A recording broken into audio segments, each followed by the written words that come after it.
कोणी हे म्हणालं असेल की तुमची लंका जाळून टाकतो वगैरे, आपण लंकेत राहतच नाही.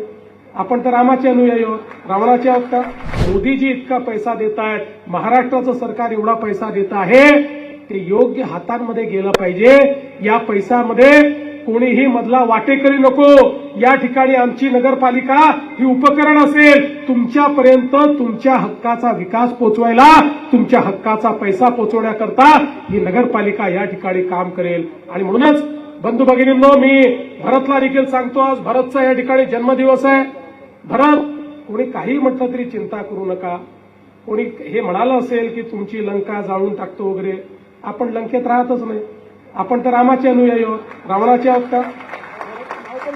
बस, आणि तू तर भरतच आहे, रामाचा छोटा भाऊ. आता रामाच्या भावाची लंका असू शकते का? नाही. त्यामुळे अशा गोष्टी इलेक्शनमध्ये बोलाव्या लागतात, त्या मनावर घ्यायच्या नसतात. आपण जय श्रीरामवाले लोक आहोत. कालच धर्मध्वजा ही अयोध्येच्या मंदिरावर मोदीजींनी फडकवलेली आहे आणि त्या मंदिराचं कळसाचं त्या ठिकाणी स्थापना झालेली आहे. आणि मग प्रभू श्रीरामांना मानणारा पक्ष आणि पक्षाचा उमेदवार भरत, अरे लंका तर हा पेटवणार आहे. जे जे विकास विरोधी आहेत त्यांची लंका आमचा भरत पेटवल्याशिवाय राहणार नाही. आणि म्हणून मी तुम्हाला सांगतो, आज आपल्या डहाणूमध्ये अनेक अडचणी आपल्या पुढे आहेत.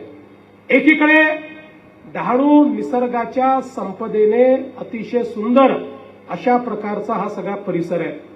आम्हाला डहाणूचा विकास करताना कुठेही इथल्या निसर्गाचा विनाश करायचा नाही.